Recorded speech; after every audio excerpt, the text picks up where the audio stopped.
Hello guys, तो स्वागत है आप सभी का पीएस एक्सप्लेन चैनल में। तो लास्ट एपिसोड में हमने देखा था बहन जीरो पूछ रहा होता है कि तुम्हारी बहन की स्नेक के साथ में कोई हिस्ट्री रही है क्या।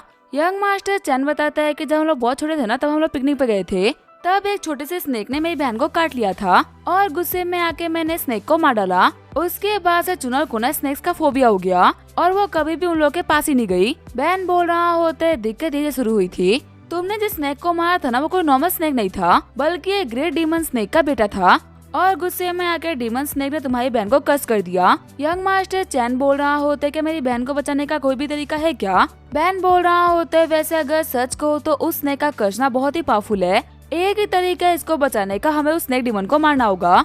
लेकिन अगर वो स्नेक डीमन आज से 10-12 साल पहले इतना पावरफुल था तो अभी तो वो पक्का से एक ड्रैगन बन गया होगा। एक ग्रैंड मास्टर भी ना उसको अकेला हरा नहीं सकता। यंग मास्टर चैन बोल रहा होता है हमारी चैन फैमिली एक नई मार्शल आर्ट फैमिली है, हमारे ग्रैंड मास्टर से ना कोई भी कनेक्शंस नहीं, तो इसी वजह से कोई भी ग्रैंड मास्टर ना चुनर के लिए अपनी जान को खतरे में डालेगा। बैन जीरो बोल रहा होता है बिल्कुल भी टेंशन मत लो, मैं तुम्हारी हेल्प करूंगा, लेकिन मैं तुम्हारी हेल्प अभी नहीं करने वाला, मैं पूरी तैयारी करके तुम्हारी हेल्प करूंगा। फिर वो जैसे ही चाय पीते उसे काफी अच्छा फील होता है। बैन बोल रहा होता है क्या तुमने जो मेरे को चाय सर्व करा है वो एंशिएंट हुआ टू चाय है क्या। यंग मास्टर चैन बोल रहा होता है हाँ, आपने बिल्कुल सही कहा, मेरे डैड को ना चाय का बहुत ही शौक है। जब भी कोई नया गेस्ट हमारे घर पे आता है ना, तो हम उन्हें अपने खास तरीके की चाय पिलाते हैं। बैन बोल रहा होता है तुम्हें नहीं पता, एक कल्टीवेटर के लिए चाय ना बहुत ही इम्पोर्टेंट मानी जाती है। अगर इस चाय को दिन में 3 बार पिया जाए तो ये किसी की भी एनर्जी को ठीक कर सकती है। अगर तुम्हारे पास में एक्स्ट्रा पड़ी हो तो मेरे को दे देना। स्नेक डीमन से होने वाली फाइट के अंदर ना मेरे को भी स्ट्रेंथ की जरूरत पड़ेगी, ये चीज मेरी काफी हेल्प कर सकती है। खुशी खुशी यंग मास्टर चैन बोल रहा होते आप ना इस बात की बिल्कुल भी टेंशन मत लो, हमारे पास में इसके नए नए 3 पैकेट पड़े हुए हैं, अभी हम आपको ये दे देते हैं और अगर फ्यूचर में भी हम लोग को ये कहीं और से मिलती है ना तो वो भी हम आपको दे देंगे। प्लीज आप बस मेरी बहन को ठीक कर दो। बहन बोल रहा होता है तुम ना इस बात की बिल्कुल भी टेंशन मत लो, तैयारी करने के बाद मैं तुम्हें सबको बता दूंगा। आगे जो हमारा बहन होता है वो घर वापस आ गया होता है। बहन बोल रहा होता है सच में आज तो मैं काफी थक गया। तभी उसको पीछे से प्रिंसिपल की आवाज आती है। प्रिंसिपल बोल रहे होते लिटिल मास्टर हम कब से आपका यहाँ पे वेट कर रहे थे, ये मेरा डिसाइपल है कुवांगजियो, इसे आपकी हेल्प चाहिए थी, इसी वजह से मैं इसको आपके पास लेके आया हूँ। रोते हुए कुवांगजियो बोल रहा होता है मास्टर मैंने आपके बारे में ना बहुत कुछ सुना है, मेरी बच्चे की तबीयत ना कल से अचानक से बहुत ही खराब हो गई और कोई भी डॉक्टर उसकी बिल्कुल भी हेल्प ही नहीं कर पा रहे, प्लीज मेरी बच्ची को बचा लीजिए। बहन बोल रहा होता है ठीक है मैं कल तुम्हारे घर पे आ जाऊंगा। अगले दिन जो हमारा बहन होता है वो कुवांग मेंशन आ गया होता है। कुवांग की बेटी को देखते हुए बहन बोल रहा होता है सच में इसकी हालत ना बहुत ही खराब है, क्या तुम्हारी बेटी ने कल कुछ अजीब खाया था क्या। कुवांग बोल रहा होता है मेरे को तो नहीं पता, लेकिन मैं 1 सेकंड मेट से पूछता हूँ। तभी वहाँ पे आते हुए मेट बताती है कि हम ना कल पीछे वाली पहाड़ी पे मशरूम तोड़ने के लिए गए थे, हमने वहाँ से काफी सारे मशरूम्स को तोड़े, लेकिन मैंने अभी तक उनमें से किसी को बनाया नहीं, ऐसा भी हो सकता है कि यंग मिस ने चोरी चुपके कोई मशरूम खा लिया हो। बहन बोलता है ये तो एक कॉफिन मशरूम है, ये ऐसे मशरूम होते हैं जो कि किसी भी ग्रेव के ऊपर उगते हैं, ये पॉइजनस तो नहीं होते लेकिन माना जाता है कि इनकी वजह से बहुत ही बैड लगाता है। आखिर तुम्हें ये कहाँ से मिल गए।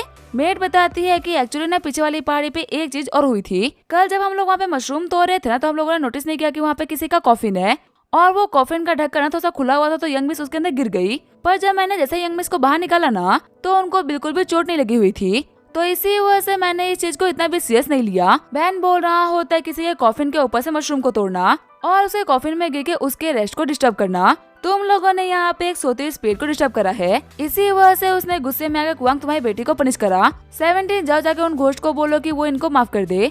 तभी खिड़की से बाहर निकलते हुए प्रिंसेस 17 फटाफट से वहाँ चली आती है। शॉक्ड होते हुए कुवांग बोलता है आखिर वो क्या था। मेट बोलती है बॉस हमने दिन में एक भूत देख लिया। बैन बोल रहा होता है घबराओ मत, वो एक बहुत ही अच्छी घोस्ट है, वो थोड़ी ही देर में काम करके आ जाएगी। आधे घंटे बाद में जो 17 होती है वापस आ गई होती है। 17 बोलते है कि जब मैं वहाँ पे गई ना तब मेरे को पता चला कि आखिर वहाँ पे चल क्या रहा था। एक्चुअली मैं उस कॉफिन के आसपास में ना एक फॉर्मेशन बनाया गया था जिसकी वजह से वो स्पीड ना उस एरिया से बाहर जा नहीं पाती, लेकिन क्योंकि कुवांग की बेटी ने वहाँ से मशरूम को तोड़ा और कॉफिन में भी गिर गई, इसी वजह से गुस्से में आके उस स्पीड ने ना इसको पनिश करा। इन्वेस्टिगेशन के बाद में पता चला है कि हम लोग को रेड जेट टाइगर की जरूरत पड़ेगी, उसी का यूज करते हुए हम इस बच्चे के ऊपर से नेगेटिव एनर्जी को डिस्पेल कर सकते हैं। कुवांग बोल रहा होता है रेड जेट टाइगर, इसके बारे में तो मैंने सुना है, जल्दी ही ऑक्शन के अंदर नया बिकने वाला था। बैन बोल रहा होता है क्या कल शहर में ऑक्शन होने वाला है और मुझे उसके अंदर ये टाइगर मिल जाएगा। कुवांग तुम ना बिल्कुल भी टेंशन मतलब मैं कल तुम्हारी बेटी के लिए लेके आ जाऊंगा, वैसे भी टाइगर के मिलने के बाद मैं इसको सिर्फ और सिर्फ 1 सेकंड में ठीक कर दूंगा। फिर जो हमारा बैन होता है वो बाकी सारे टीजर को चेक करना स्टार्ट कर देता है।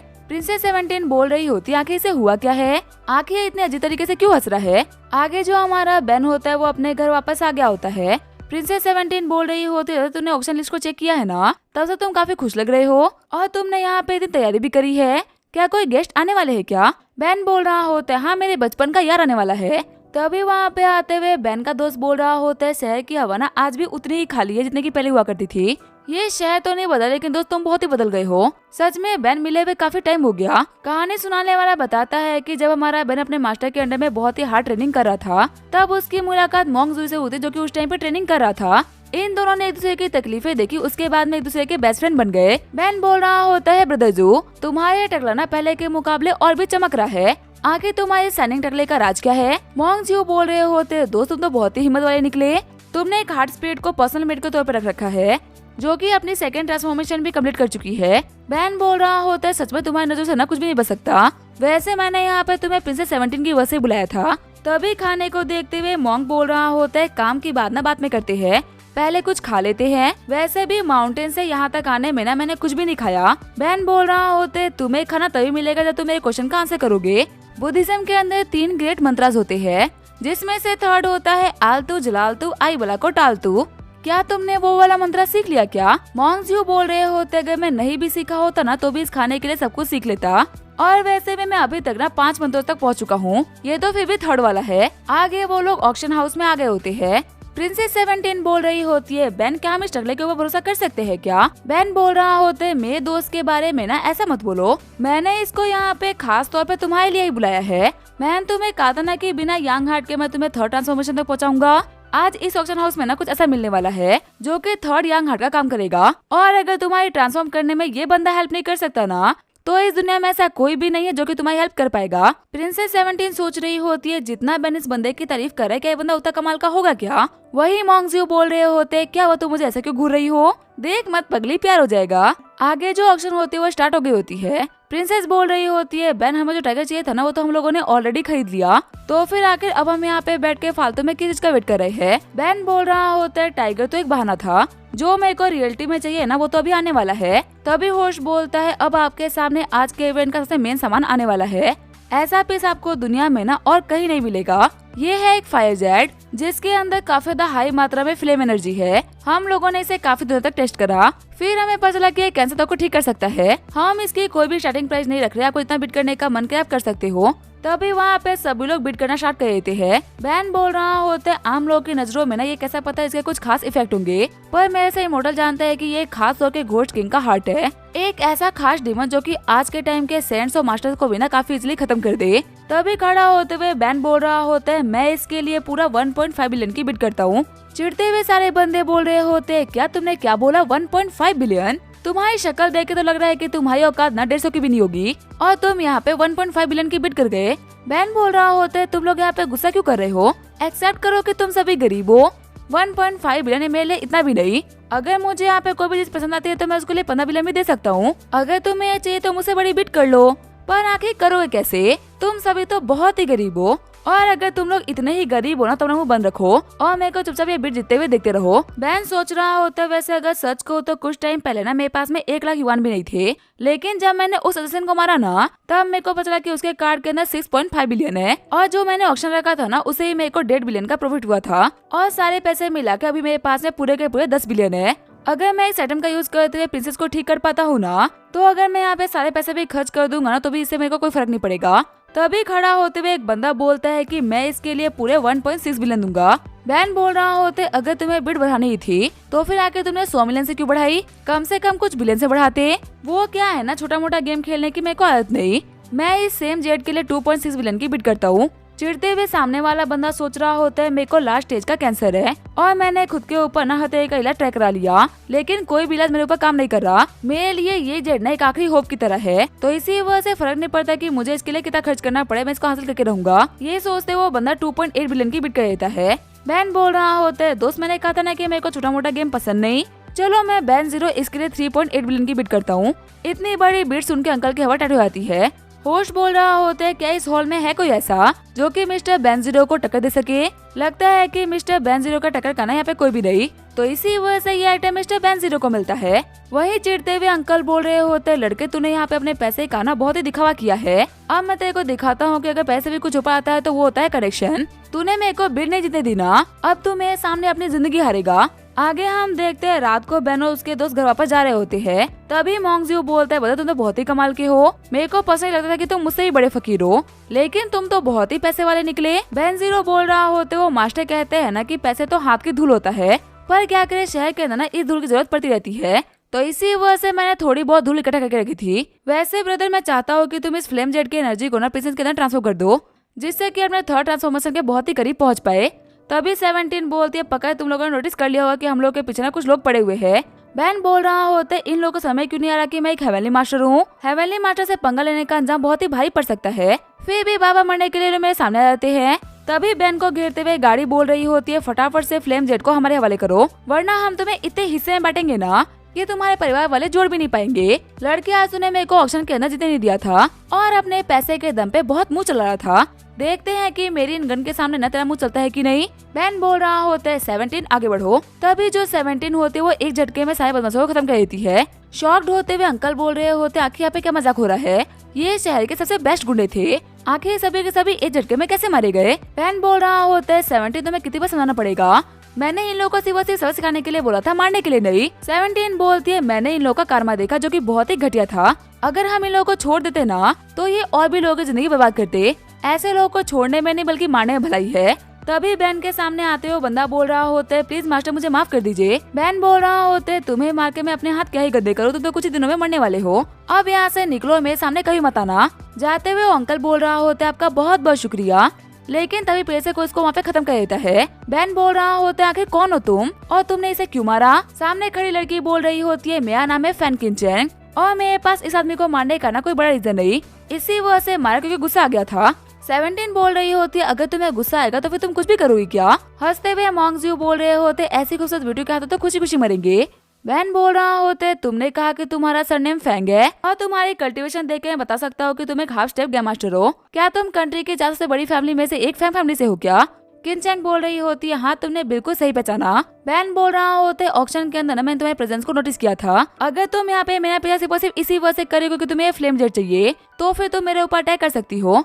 याद रखना, अटैक करने के बाद में तुम भले कितनी ही क्यों न गिरा लो, लेकिन मैं तुम्हें नहीं छोड़ूंगा। किंचेंग बोल रही होती है, वैसे अगर मैं सच कहूँ तो मैं यहाँ पे पहले फ्लेम जेट की वजह से आई थी, लेकिन अपने सामने यहाँ पे 3 इतने बड़े बड़े ग्रैंड मास्टर्स को देख के ना मेरी हिम्मत नहीं कि मैं आप लोगों से भिड़ूं। आप लोगों को डिस्टर्ब करने के लिए प्लीज मेरे को माफ कर दीजिए, मैं कभी भी आप लोगों के रास्ते में नहीं आऊंगी। साथ ही किंचेंग सोच रही होती है, इस बंदे का नाम बेन जीरो है और ये ग्रैंड मास्टर लम के पीक पे है। मैंने सुना है कि यांगबे सिटी का ना कोई अननोन सा बंदा है जिसने कि जुई फैमिली के यंग मास्टर और 17th एल्डर को मारा था, हो ना हो पक्का से ये बंदा ना वही होगा।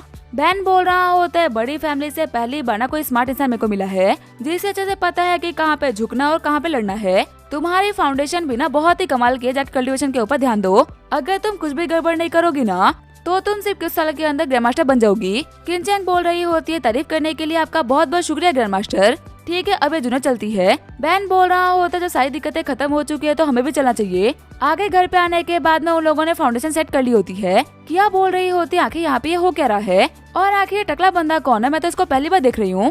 बैन बताता है कि ये मेरे बचपन का दोस्त है, मैंने और इसने लगभग साथ में ट्रेनिंग करी है, जैसे कि मैं एक हेवनली मास्टर का सक्सेसर हूँ ना, वैसे ही ये एक बुद्धिस्ट मास्टर है। सोल्स के बारे में इसकी नॉलेज ना मुझसे भी काफी अच्छी है। तभी जो मोंगजी होता है वो हेवनली बुद्धा फॉर्मेशन को स्टार्ट कर देता है। जू बोल रहा होता है, डीमन किंग तुम्हें मरे हुए सालों हो चुका है, अपनी सोल को रिलीज होने दो। ये बोलते हुए डीमन किंग की एनर्जी को 17 के अंदर ट्रांसफॉर्म करना स्टार्ट कर देता है, लेकिन तभी डीमन किंग के रजिस्ट करने की वजह से फॉर्मेशन टूट जाती है। खून खांसते हुए मोंगजी बोल रहा होता है, ये डीमन किंग ना हमारी सोल से काफी ज्यादा पावरफुल निकला, ब्रदर जीरो मेरे को तुम्हारी हेल्प चाहिए। तभी जो हमारा बैन होता है वो आगे बढ़ते हुए मोंग को अपनी एनर्जी दे देता है, जिसकी वजह से उसका heavenly Buddha heavenly dragon Buddha में ट्रांसफॉर्म हो जाता है और उनके कंबाइंड पावर को देख के डीमन की रजिस्ट करना बंद कर देता है। 19 बोल रही होती है, डीमन किंग अब तुम्हारी ये पावर मेरी है। जैसे ही वो डीमन किंग को पूरी तरीके से अब्सॉर्ब कर लेते हैं उसकी एनर्जी काफी ज्यादा बढ़ जाती है। मोंग बोल रहा होता है, सच में मैं काफी थक चुका हूँ, मुझे यहाँ पे इतनी भूख लगी हुई है कि मैं 5 मुर्गे ना खड़े खड़े खा जाऊँ। बैन बोल रहा होता है, वैसे अगर सच कहूँ तो मेरे को लगा नहीं था कि ये डीमन किंग ना इतना हाई लेवल का होगा।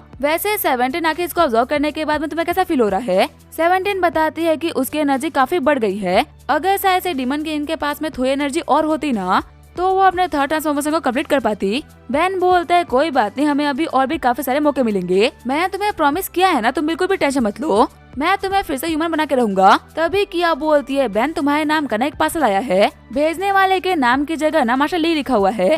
बेन बोल रहा होता है ये तो मेरे अंकल का नाम है। 17 और बदल दो, तुम लोग जाके रेस्ट करो, तब तक मैं और क्या जाके देखते हैं कि आखिर मेरे अंकल ने मेरे लिए क्या भेजा है। जब बेन अंकल के दिए हुए पासवर्ड को खोलता है तो काफी छोटा हो जाता है। बेन बोल रहा होता है मेरे को ये तो पता है कि मेरे अंकल अच्छे हैं, लेकिन इतने अच्छे ये पता नहीं था। उन्होंने मेरे लिए ना एक टॉप ग्रेड का स्पीड स्टोन भिजवाया है। इसे अब्सॉर्ब करने के बाद में मेरी स्ट्रेंथ ना पहले के मुकाबले काफी ज्यादा बढ़ जाएगी और फिर शायद से मैं इतना पावरफुल बन जाऊंगा कि मैं सुपर डिमन का सामना कर सकूं। किया बोल रही होती है वैसे अगर मैं सच कहूँ तो मेरे को तुम्हारी ये मसाला वाली बातें ना बिल्कुल भी समझ में नहीं आती, पर तुम्हारे चेहरे की खुशी बता रही है कि तुम्हारे हाथों में जो भी चीज है ना वो बहुत ही कमाल की है। बेन बोल रहा होते है किया आज की पूरी रात ना मेरे को स्पीड स्टोन को ऑब्जर्व करने में लग जाएगा, इसी वजह से तुम्हें आज ना अकेले सोना होगा। उम्मीद है कि तुम इस चीज से दुखी ना हो। शॉक्ड होते हुए किया बोल रही होती है अकेले सोना पड़ेगा कि तुम्हारे कहने का मतलब क्या है? बेन मैं तुम्हारे साथ में कमरा शेयर करने वाली भी नहीं थी, तुम भागो यहाँ से।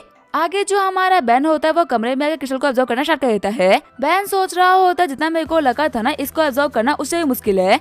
इसको ऑब्जर्व करने के बाद मैं कॉन्फिडेंट हूँ कि मैं सुपर डिमन का सामना कर सकता हूँ। मैं सांजी को बोल दूंगा कि वो तैयारी कर ले, क्योंकि स्नेक डिमन से भिड़ने के लिए हम लोग कड़ी निकलेंगे। अगले दिन जो हमारा बेन होता है वो चैन मेंशन आ गया होता है। बेन बोल रहा होता है तैयार हो जाओ, हम लोग एक बहुत ही बड़ी फाइट के लिए जा रहे हैं। तभी सांजी बोल रहा होता है मास्टर बेन आपने जो भी कुछ कहा था ना मैंने सब कुछ रख लिया है। वैसे मुझे आपसे एक क्वेश्चन करना था, कुछ दिनों पहले ही आपने कहा था कि अभी आप सुपर डिमन का सामना करने के लिए बिल्कुल भी तैयार नहीं, और अब एक हफ्ते से भी कम टाइम के अंदर आप फाइट करने के लिए तैयार हो गए। क्या आपने इस एक हफ्ते के अंदर कल्टिवेशन के अंदर प्रोग्रेस करी है क्या? बेन बोल रहा होता है हम सेलेस्टियल मास्टर्स ना तब तक कोई फाइट नहीं लड़ते जब तक कि हम लोग को जीतने का यकीन ना हो, और खास तौर पर जब किसी की जान दांव पे लगी हो तो हम हारने वाली बाजी कभी नहीं खेलते। चलो फटाफट से हम लोग को उस माउंटेन पे लेके चलो जहाँ पे सब कुछ स्टार्ट हुआ था। मैं तुमसे वादा करता हूँ कि तुम जल्दी अपनी बहन को ना हंसते खेलते हुए देखोगे। यंग मास्टर चैन बोल रहा होता है अगर ये बात किसी और ने कही होती ना तो मैं भरोसा नहीं करता, लेकिन आपके मुँह से ये सारी बातें सुन के मेरे को बहुत ही रिलीफ मिल रहा है। वैसे इस कार के अंदर तो सिर्फ और सिर्फ 4 ही सीटें, मैं कहाँ बैठूंगा? बेन बोल रहा होता है तुम छत पे बैठ के आओगे। चैन सांजी सोच रहा होता है मेरी ही कार के अंदर मेरे को छत पे बैठा दिया। आगे हम देखते हैं माउंटेन के अंदर वो एक गांव में आगे होते हैं। बेन बोलता है पूरे के पूरे 8 घंटे ड्राइविंग करने के बाद मेरी कमर काफी दुख गई है। इस माउंटेन के अंदर ना अब जाके हमको एक जगह मिली है जहाँ पे हम रुक सकते हैं। सांजी जाओ जाके गाँव वालों से पूछो कि यहाँ पे कोई रुकने वाली जगह है क्या। तभी सांजी आगे बढ़ते हुए दरवाजे के ऊपर नॉक करने लगता है, लेकिन इससे पहले कि वो नॉक कर पाता मॉन्क जी उसको रोक देते हैं। मॉन्क बोल रहे होते रुको सांजी, यहाँ पे कुछ तो गड़बड़ है। इस दरवाजे के ऊपर जो ताला है ना वो 3 लॉक वाला है और ये दरवाजा भी लाल रंग का है। ये दोनों वो चीजें जो कि एविल को बहुत ही अट्रैक्ट करती है। आखिर कोई अपने ही घर को एविल एनर्जी का अड्डा क्यों बनाएगा? मेरे हिसाब से इस घर के अंदर भी जितने भी लोग रह रहे होंगे ना वो जिंदा नहीं बचे होंगे, और अगर यहाँ के प्रॉब्लम को जल्दी ठीक ना किया गया ना तो जल्दी ये पूरा का पूरा माउंटेन करप्ट हो जाएगा। किसी न किसी एविल फेंगशुई मास्टर के सब कुछ किया हुआ है। 17 बोल रही होती है लेकिन आखिर इतना घटिया काम कौन कर सकता है जो कि एक पूरी की पूरी फैमिली को ही खत्म कर दे? बेन बोल रहा होता है क्योंकि हम लोग अच्छे लोग हैं, इसी वजह से इस पूरे के पूरे मैटर को ना इग्नोर नहीं कर सकते। जियो इस घर में रहने वाले लोगों की सोच को समन करो ताकि हम उन लोगों से पूछ सके कि आखिर यहाँ पे हुआ क्या था। तभी जो सांजी होता है वहाँ पे सारी की सारी सोल को समन कर देता है। सांजी बताता है कि इस घर के अंदर एक खुशहाल 5 लोगों का परिवार रहा करता था, पर किसी घटिया इंसान के एविल फॉर्मेशन लगाने की वजह से वो सारे के सारे ही मारे गए, और इस घर में रहने वाले एक बंदे की सोल ना पूरी तरीके से करप्ट हो चुकी है। तो इसी वजह से मैं यहाँ पे सिर्फ और सिर्फ 4 को ही समन कर पाया। और दिक्कत की बात तो ये है कि इनके ऊपर भी एविल का बहुत ही इन्फ्लुएंस पड़ा है। इनमें से कितनों को अपनी मेमोरीज याद होगी ना ये बोलना बहुत ही मुश्किल है। बेन बोल रहा होता है तुमने अपनी काफी एनर्जी को यूज कर लिया, अब तुम रेस्ट करो। मैं इन लोगों के अंदर ना अपनी एनर्जी को डालता हूँ ताकि हम इनसे चीजों के बारे में पूछताछ कर पाए। जैसे ही बेन उन लोगों को अपनी एनर्जी देता है तो वो लोग अपने रियल फॉर्म में आ जाते हैं। बेन बोल रहा होता है इन 4 सोल्स में जो 3 सोल्स है ना वो अपनी मेमोरीज को पूरी तरीके से भूल चुकी है। इस फॉर्मेशन ने मरने के बावजूद भी ना इन लोगों को नहीं छोड़ा। जियो अपनी पावर का यूज करते हुए इनकी सोल्स को हेवन भेज दो। ऑलरेडी इन लोगों ने बहुत ही बुरा देख लिया है, अब ये और बुरा देखना बिल्कुल भी डिजर्व नहीं करते। तभी जियो उन लोगों में से 3 सोल्स को पूरी तरीके से फ्री कर देता है। बेन बोलता है आखिर यहाँ पे क्या हुआ था? क्या तुम्हें याद है कि तुम्हारा परिवार कैसे मारा गया? स्पीड बताती है कि मेरे को पास्ट के बारे में ना सब कुछ तो याद नहीं है, लेकिन मुझे इतना पता है कि मेरा नाम ना तियान यान था। मैं कैसे मरी मैं इस चीज के बारे में सब कुछ भूल चुकी हूँ। बस मुझे इतना याद है कि रोज उस फॉर्मेशन की वजह से हमारी सोच को ना बहुत कुछ सहना पड़ता है, और उसकी वजह से हम लगातार अपने अंदर की ह्यूमैनिटी को खोते जा रहे हैं। अभी वो लोग बात कर ही रहे होते तभी 17 नोटिस करते हैं कि उनके पीछे कोई तो है जो कि उन लोगों की बातों को सुन रहा है। जैसे वो झाड़ियों के पास में जाती है तो उसको वहाँ पे एक बंदा मिल जाता है। 17 बोलती है बेन मेरे को एक बहुत ही अजीब सा इंसान मिला है। स्पीड बताती है कि ये कोई अजीब इंसान नहीं बल्कि ये तो ब्रदर हाउदा है। इनका कोई परिवार नहीं है, तो ये बचपन से ही ना इसी गांव में रहे हैं और इस गांव के लोगों ने इनको खिला पिला के बड़ा किया है। बहन बोल रहा होता है, अगर तुम इसी गांव में रहते हो तो फिर क्या तुम्हें पता है क्या कि इसकी फैमिली के साथ में क्या हुआ था? तभी जो हावड़ा होता है वो अबर डबा करके उन लोगों को बहुत कुछ बताता है। बहन बोल रहा होता है, माफ करना दोस्त, लेकिन हमें कुछ समझ में नहीं आया। स्पीड बोलती है, मैं बताती हूँ कि आखिर उन्होंने क्या बताया। ब्रदर ने बताया कि कल एक चोगे वाला आदमी हमारे घर पे आया था और इन्होंने उसका पीछा किया तो वो सिर्फ पास वाले वेल तक गया था। बहन बोलता है, तो फिर ठीक है, हम लोग को भी ना उस वेल के पास में लेके चलो। जब वो वेल के पास पहुँचते तो हावड़ा रोने लगता है।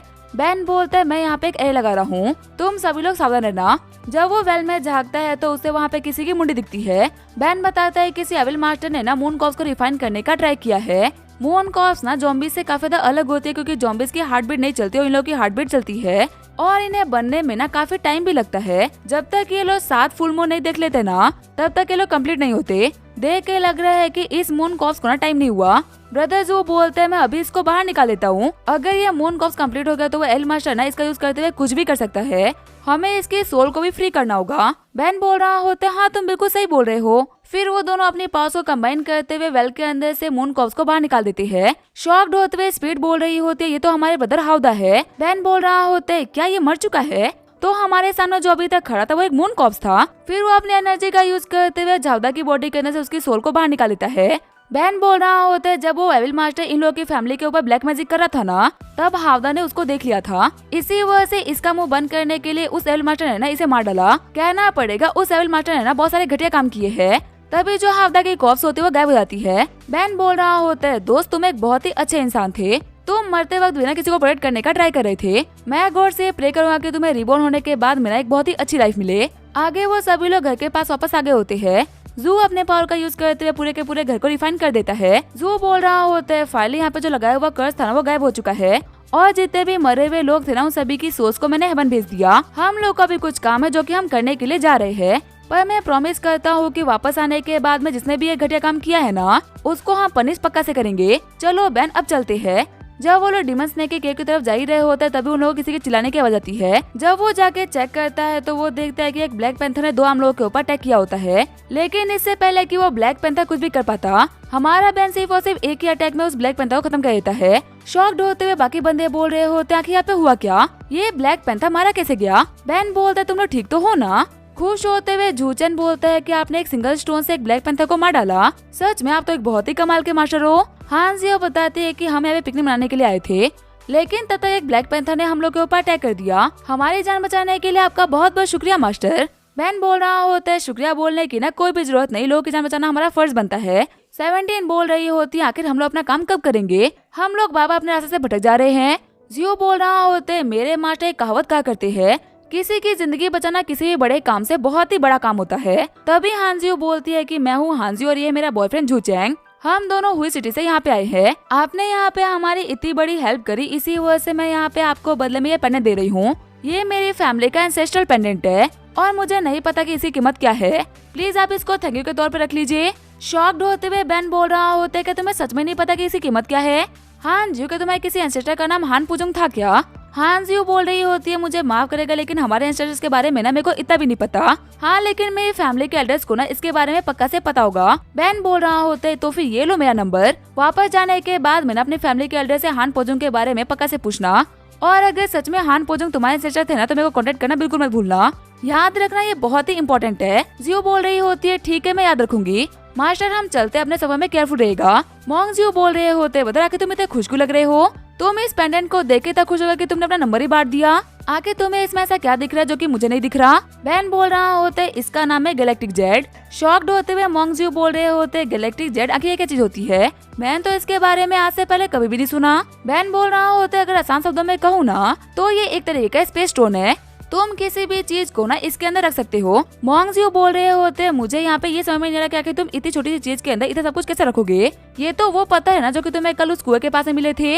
बेन बोल रहा होते, हाँ ये इमोर्टल स्टोन्स है जो कि प्योर सोल एनर्जी से बनते हैं। अभी तक मैं इनको अपने जेब में लेके चल रहा था, पर अब क्योंकि मेरे पास में एक स्पेस स्टोन है तो इसी वजह से मुझे सब कुछ करने की कोई भी जरूरत नहीं। गौर से देखो कि स्पेस स्टोन को कैसे यूज करते हैं। जैसे ही हमारा बेन स्पेस स्टोन को एक्टिवेट करता है वो अपने अंदर सारा सामान रख लेता है। बेन बोल रहा होता पहले के जमाने में स्पेस स्टोन और स्पेस रिंग ना बहुत ही आम हुआ करते थे, लेकिन अभी के टाइम में किसी ट्रेजर से कम नहीं। हान जियो के पास में इस ट्रेजर का होने का मतलब है कि इसके एंसेस्टर्स ना बहुत ही पावरफुल मार्शल आर्टिस्ट होंगे। जिस हान पोजुंग का मैंने नाम लिया ना, उनका हमारे एंसेस्टर से बहुत ही अच्छा खासा लेना देना था। अगर ये सच में हान फुजुंग की फैमिली से बिलोंग करती है तो फ्यूचर में हमारी मुलाकात पक्का से होगी। 17 बोल रही होती है, अगर तुम्हारी रिश्तेदारी यहाँ पे पूरी हो गई हो तो क्या हम डीमन केव की तरफ चले? आगे वो लोग डीमन केव के पास में आ गए होते हैं। 17 बोल रही होती है, किसी के लिए भी ये मानना बहुत ही मुश्किल है कि यहाँ की जो एनर्जी है ना, वो बाहर की स्पिरिचुअल एनर्जी के मुकाबले 4 गुना डेंस है। एक कल्टीवेटर के लिए जगह ना किसी होली लैंड से कम नहीं। और अगर 100 साल तक कोई भी स्नेक यहाँ पे कल्टीवेट करे तो ये तो बहुत ही नॉर्मल सी बात है कि वो ड्रैगन में चेंज हो जाए। यंग मास्टर चैन बोल रहा होता है, इसे बिल्कुल ही फर्क नहीं पड़ता कि आखिर वो कमीना स्नेक अभी तक क्या बन गया होगा। आज उस कमीने को मार के ना मैं अपनी बहन को ठीक करूंगा। बहन बोल रहा होता है, तुम उस स्नेक के आसपास मत जाना, मैं तुम्हें यहाँ पे सिर्फ और सिर्फ इसी वजह से लेके आया ताकि तुम अपनी बहन को बचा पाओ, बाकी सारा काम हम संभालेंगे। अंदर आने के बाद में बेन बोलता है, स्नेक डीमन छुपने का ना कोई फायदा नहीं है, फटाफट सामने आ जाओ। मोंग भी बोल रहे होते, वैसे भी तुमने इस जगह का फायदा उठाते हुए ना बहुत ही लंबी जिंदगी जी ली, आज तुम्हारा आखिरी दिन आ चुका है। तभी जो स्नेक डीमन होता है वो उन लोगों के सामने आ जाता है। बेन बोल रहा होता है, सच में तो डीमन की गिल में पहुंच चुका है, इसको पार करने के बाद मेरा ये एक ट्रू ड्रैगन बन जाता। कहना पड़ेगा इस स्नेक की जो किस्मत है ना वो बहुत ही कमाल की है। लेकिन तभी वो स्नेक हमारे बेन के ऊपर अटैक कर देता है। बेन बोल रहा होता है, बदरजू अपनी एनर्जी का यूज करते हुए हम लोग कर लो, जिससे कि इसका पोजन हम लोग के ऊपर काम न करे। जैसे ही जो उन दोनों के ऊपर बेल लगाता है वो दोनों अटैक करने के लिए आगे बढ़ जाते हैं, लेकिन आयरन टेल का यूज करते हुए स्नेक डीमन उन लोगों को बहुत ज्यादा घायल कर देता है। बेन बोल रहा होता है, इस कमीने के पास में ना हमारे सोच से भी काफी ज्यादा ट्रिक्स है। तभी वो स्नेक डीमन उन लोगों के ऊपर एस्ट्रोम से अटैक करता है, लेकिन वक्त रहते ही 17 और बेन उसके अटैक को डॉज कर लेते हैं। हेवनली आई से चेक करने के बाद में पता चलता है कि इस स्नेक का जो वीकेस्ट पॉइंट है ना वो उसका हॉर्न है। चिल्लाते हुए बेन बोल रहा होता है, 17 इसके हॉर्न्स को निशाना बनाओ, अगर इसके हॉर्न्स को तोड़ देना तो फिर ये कुछ भी नहीं कर पाएगा। तभी जो 17 होती है वो अर्थ मैजिक का यूज करते हुए स्नेक डीमन को पूरी तरीके से बांध देती है और उसके हॉर्न्स के ऊपर अटैक करने के लिए बहुत तेजी से आगे बढ़ने लगती है। इससे पहले कि वो स्नेक डीमन के करीब पहुंच पाती, वो स्नेक डीमन खुद को फ्री कर लेता है और 17 की बॉडी के अंदर अपने हॉर्न को स्टैप कर देता है। 17 बोल रही होती है, तो काफी अच्छी बात है कि मैं अभी तक एक घोस्ट हूँ, अगर मैं एक इंसान होती तो मैं इसके हॉर्न्स की वजह से मारी गई होती। स्नेक डीमन तुमने आज मुझे बहुत ही गुस्सा दिलाया है, मैं तुम्हें नहीं छोड़ने वाली। लेकिन तभी फिर से स्नेक डीमन आइस स्टॉर्म से अटैक कर देता है। 17 बोल रही होती है, बहुत ही जल्दी अपने अटैक्स को यूज कर पा रहा है, हमें अटैक करने के लिए कमीना ना एक भी मौका नहीं दे रहा। लेकिन तभी अटैक करते हुए जियो स्नेक डीमन को पीछे फेंक देता है। जियो बोल रहा होता है, मैं रहते हुए ना तुम मेरे दोस्तों को हाथ नहीं लगा सकते। 17 बोलती है, टकले मॉन्क मेरी हेल्प करने के लिए तुम्हारा बहुत बहुत शुक्रिया। जियो बोल रहा होता है, अगर तुमने मेरे को फिर से टकला बोला ना तो मैं तुम्हें पक्का से नहीं छोड़ूंगा। तभी 17 फिर से स्नेक डीमन के ऊपर बहुत ही खतरनाक अटैक करती है। चैन बोल रहा होते तो काफी अच्छी बात है कि मैं इस फाइट में नहीं हूँ, वरना इन गॉड्स के फाइट में मैं ऐसा क्या ही कर लेता। बैन बोल रहा होता है, तुम दोनों का बहुत बहुत शुक्रिया कि मेरे अटैक को प्रिपेयर होने तक ना तुम लोगों ने इसको रोक लिया। अब यहाँ पे बाकी बचा हुआ काम व्हाइट टाइगर और ड्रैगन कर लेंगे। तुम दोनों जाओ जाके दिखाओ कि आखिर हम हेवनली मास्टर्स ना कितने पावरफुल होते हैं। आगे बढ़ते हो दोनों बहुत ही इजीली सरपेंट के हॉर्न को तोड़ देते हैं, जिसकी वजह से वो सरपेंट हाथों हाथ ही मारा जाता है। बैन बोल रहा होता है, कहना पड़ेगा ये सरपेंट ना काबिले तारीफ है, हम तीनों को साथ में मिलकर ताकत लगानी पड़ी तब जाके हम इसको मार पाए हैं। सांजी अपनी बहन चुरन को लेके यहाँ पे आओ, जैसे हम इसको स्नेक के ब्लड के ऊपर रखेंगे ना, इसका जो कर्ज है वो अपने आप ही टूट जाएगा। आगे उन लोगों ने चैन चुनर को ब्लड के ऊपर रख दिया होता है, जिसकी वजह से वो कर्ज अपने आप ही डिस्ट्रॉय हो जाता है। खुश होते हुए सांजी बोल रहा होता है, फाइनली मेरी बहन ठीक हो गई, मुझे कभी लगा था कि मैं अपनी बहन को फिर से ठीक देख पाऊंगा। बहन बोल रहा होता है, स्नेक डीमन का कॉस्ट मैं रख रहा हूँ, घर वापस जाने के बाद मैं से इनर कोर को रिफाइन करूंगा, मेरी कल्टीवेशन के अंदर ये चीजें मेरी काफी हेल्प करेंगी। ये बोलते हुए स्नेक डीमन के कॉप्स को अपने स्पेस स्टोन में रख लेता है। बहन बोल रहा होता है, मिशन पूरा हो चुका है दोस्तों, अब वक्त आ चुका है पार्टी करने का। लेकिन तभी पानी के अंदर से एक लहर बाहर निकलती है। जियो बोल रहा होता है, बहन वहाँ पे देखो, वहाँ पे क्या हो रहा है। इससे पहले कि वो लोग आगे बढ़ पाते, वो पानी आगे बढ़ते हुए चुरन को अपने अंदर खींच लेता है और उसको बचाने के चक्कर में हमारा बहन भी पानी के अंदर चला जाता है। शॉक्ड होते हुए सभी लोग बोल रहे होते हैं कि ये क्या हुआ, बहन और चुरन ठीक तो होंगे ना। वही चुरन का पीछा करते हुए बहन सोच रहा होता है कि यहाँ पे हो क्या रहा है, आखिर ये पानी इसको अंदर क्यों खींच रहा है। थोड़ी देर बाद में जब हमारी बहन के आगे खुलती है तो वो एक अलग ही जगह पे पहुंच गया होता है। बहन बोल रहा होता है, पानी के अंदर ये पैलेस किसने बना दिया, और कमाल की बात तो ये है कि इस पैलेस की वजह से मैं पानी के अंदर रह के भी सांस ले पा रहा हूँ।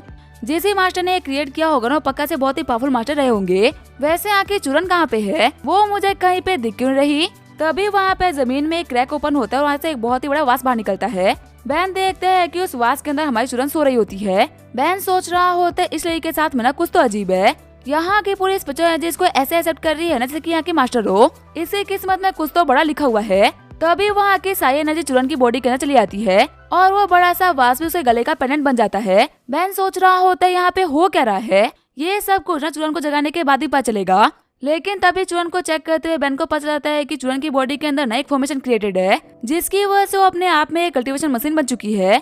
कई लोग जिंदगी भर मेहनत करते हैं ताकि वो मार्शल ग्रैंड मास्टर या फिर उससे भी ऊपर बन सके, लेकिन क्योंकि चूरन ने यहाँ के एनर्जी को ऑब्जर्व कर लिया, इसी वजह से वो एकदम से इन सभी से ऊपर चली गई। हेवंस ने इस लड़की के लिए ना पक्का से कुछ ना कुछ बहुत ही कमाल का सोच रखा है। बेन बोल रहा होता है फाइनली तुम उठ गई। तभी चूरन बोलती है डैड आप यहाँ पे क्या कर रहे हो। शॉक्ड होते हुए बेन बोल रहा होता है तुमने क्या बोला। चूरन बोल रही होती है मैंने अपने डैड को डैड बोला। बेन सोच रहा होता है लगता है कि इतनी एनर्जी मिलने की वजह से ना इसकी मेमोरी चली गई और पता नहीं क्यों ये मुझे अपना डैडी मान रही है। बेन बोल रहा होता है मेरी प्यारी बच्ची डैड को थोड़ा सा हल्के से पकड़ो, तुम बहुत ही पावरफुल हो चुकी हो, अगर तुम थोड़ा सा दम और लगाओगे तो तुम्हारे डैड मर जाएंगे। चूरन बोल रही होती है मैं अपने डैड को मरने थोड़ी ना दूंगी। बेन सोच रहा होता है पता नहीं क्यों पर मेरे को फील हो रहा है कि मेरी जो दिक्कतें हैं ना वो काफी ज्यादा बढ़ गई है। आगे जो हमारा बेन होता है वो चूरन को लेके बाहर आ गया होता है। खुश होते हुए मॉन्गज्यू बोल रहा होता है मैंने कहा था ना कि मेरा दोस्त बेन बिल्कुल ठीक होगा। वही 17 बोल रही होती है किसी ने बिल्कुल सही कहा है कि अच्छे लोगों की मौत ना बहुत जल्दी आती है। बेन जैसे कमीने लोग तो सालों साल टिके रहते हैं। वही खुश होते हुए सांजी बोल रहा होता है सिस्टर तुम्हें मेरे को देख के पक्का से बहुत ही खुशी हो रही होगी ना। लेकिन उसको मारते हुए चूरन बोल रही होती है डैडी एक बहुत ही बुरा लड़का है। शॉक्ड होते हुए सांजी बोल रहा होता है आखिर ये क्या हो गया, मैं तुम्हारा भाई हूँ और एक बहुत टैलेंटेड मसला टेस्ट, आखिर तुम इतनी पावरफुल कब बन गई कि तुम एक मुक्के में मेरे को ढेर कर दो। बेन बोल रहा होते है चीजें काफी अजीब हो चुकी है और मेरे को समझ में नहीं आ रहा क्या कि मैं तुम्हें सब कुछ कैसे एक्सप्लेन करूं। बस इतना समझ लो कि पानी के अंदर हम लोगों को कुछ बहुत ही कमाल का मिला था, जिसकी वजह से चूरन की एनर्जी ना एकदम से काफी बढ़ गई और ये अपनी सारी मेमोरीज गवा बैठी है। पता नहीं क्यों पर ये मुझे अपना डैड मान रही है और इसे इसके अलावा कुछ भी नहीं याद। इसकी बॉडी के अंदर एक आइस क्रिस्टल फॉर्म हो चुका है, जिसकी वजह से एक मास्टर सेंट से बिना काफी पावरफुल बन गई है। सांजी बोल रहा होता है क्या मास्टर सेंट से भी काफी पावरफुल बन गई। ये एक ऐसा लेवल है जहाँ पे जिंदगी भर ट्रेनिंग करने के बाद मीना में नहीं पहुँच सकता और मेरी सिस्टर सिर्फ सोते सोते यहाँ तक पहुँच गई। मॉन्गज्यू बोल रहा होता है दोस्त इसे ही किस्मत का खेल बोलते हैं, जिसे किस्मत में होता है ना उसको बिना कुछ किए ही काफी कुछ मिल जाता है और जिसे किस्मत में नहीं होता ना उसको जिंदगी भर ट्रेनिंग करने के बाद भी कुछ भी नहीं मिलता। बेन बोलता है ठीक है फिर चलो पहले वापस चलते हैं, हमें कैसे भी करके चूरन की मेमोरीज को वापस लेके आना होगा। तभी चूरन बोलती है डैड एक सेकंड रुकिए। ये बोलते अपने वास को बड़ा करते हुए उसके अंदर से पानी खाली कर देती है और फिर से उसको छोटा करते उसको अपने पास में रख लेती है। चूरन बोल रही होती है पता है डैड ये ना बहुत ही भारी लग रहा था, चलिए अब ये हल्का हो चुका है हम चल सकते हैं। बेन बोल रहा होता है ठीक है फिर चलो। जियो बोल रहा होता है सिर्फ और सिर्फ ये मार्शल सेंस से पावरफुल ही नहीं बनी बल्कि इसके पास में एक बहुत ही कमाल का आर्टिफैक्ट भी आ चुका है। सच में जब ऊपर वाला देता है ना तो चप्पड़ फाड़ के देता है। सांजी बोल रहा होता है अब हमारी चैन फैमिली के पास में बिना एक मार्शल सेंट आ चुका है, हमारी फैमिली अब बहुत ही ग्रो करेगी। आगे जो बेन और उसके दोस्त होते वो घर वापस आ गए होते हैं। चैन चुनो को काफी देर समझाने के बाद में बेन ने उसको उसकी फैमिली में भेज दिया होता है ताकि वो अपनी मेमोरी को रिकवर कर सके। मॉन्गज्यू बोल रहे होते हैं मैं काफी थक चुका हूँ, मेरी एनर्जी तभी वापस आएगी जब मैं उस सबवे डीमन का मीट खाऊंगा। बेन जीरो बोल रहा होता है वैसे अगर सच को तो तुम्हें बुला के ना मैं बहुत ही पछतावा कर रहा हूँ, तुम यहाँ पे जब से आए हो ना तब से खाते जा रहे हो, अगर तुम इतना खाओगे तो मेरे ससुर जी कंगाल हो जाएंगे। तभी वहाँ पे आते हुए मिस्टर लियू बोल रहे होते हैं मिस्टर बेन अच्छा हुआ कि आप मुझे यहाँ पे मिल गए। बेन बोल रहा होता है तो फिर क्या तुझे मेरे घर पे मेरा पड़ोसी मिलेगा क्या, वैसे आखिर ये बच्ची कौन है, देखने में ना ये भी ग्रैंडडॉटर लग रही है। मिस्टर लियू बताते हैं कि हाँ ये मेरी ग्रैंडडॉटर है, लास्ट टाइम मैं जो पेंटिंग मिस्टर दिवाले को बेचने के लिए आया था ना वो इसी ने बनाया था। आज दुकान में काफी सारा काम है इसी वजह से मैं इसको स्कूल नहीं छोड़ पाऊंगा, क्या आप प्लीज को स्कूल छोड़ दोगे क्या। बेन बोल रहा होता है ठीक है मैं छोड़ दूंगा, वैसे भी याव याव का स्कूल मेरी यूनिवर्सिटी के रास्ते में आता है। वैसे मिस्टर लियू मुझे आपसे कुछ पूछना था, क्या जो आपकी ग्रैंडडॉटर है वो 5 साल की तक कुछ भी नहीं बोली थी क्या, और अचानक से 5 साल के होते इसने बात करना स्टार्ट कर दिया। आधे महीने इसको बुखार रहता है और बिना किसी इलाज के अपने आप ही ठीक हो जाती है। मास्टर लियू बोल रहे होते हाँ इसके साथ में ये सब कुछ तो होता है, आखिर आपको इसके बारे में कैसे पता चला गया मास्टर। बेन बोल रहा होता है बता जो तुम्हें पता चला क्या यहाँ पे क्या चल रहा है।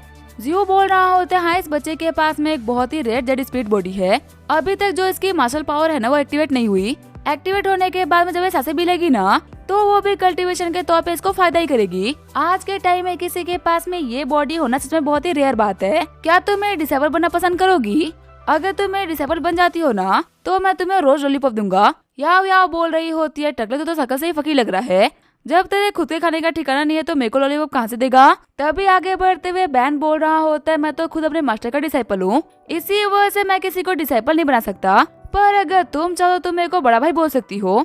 याओ याओ बोल रहा होता है एक बड़ा भाई अपनी बहन को प्रोटेक्ट करता है और बड़े भाई के रहते हुए कोई मेरे को बुरी नहीं कर सकता। ठीक है, फिर मैं आपको अपना बड़ा भाई मान लेती हूँ। रोते हुए मिस्टर ली बोल रहे होते, मेरी याओ याओ ना सच में बहुत ही टैलेंटेड है। जिस ग्रैंड मास्टर ने मुझे एक्सपोज किया ना, उसे इसने अपना भाई बना लिया। ठीक है मास्टर, आज याओ याओ की केयर करने की जिम्मेदारी आपकी। मुझे कुछ काम था तो मैं चलता हूँ। बैन सोच रहा होता है आखिर मुझे ऐसा क्यों लग रहा है कि मेरे को फंसा के गया है। इस बंदे के अंदर से मेरे को हमेशा बहुत ही खतरनाक वाइब्स आती है। आगे जो हमारा बैन होता है वो याओ के स्कूल आ गया होता है।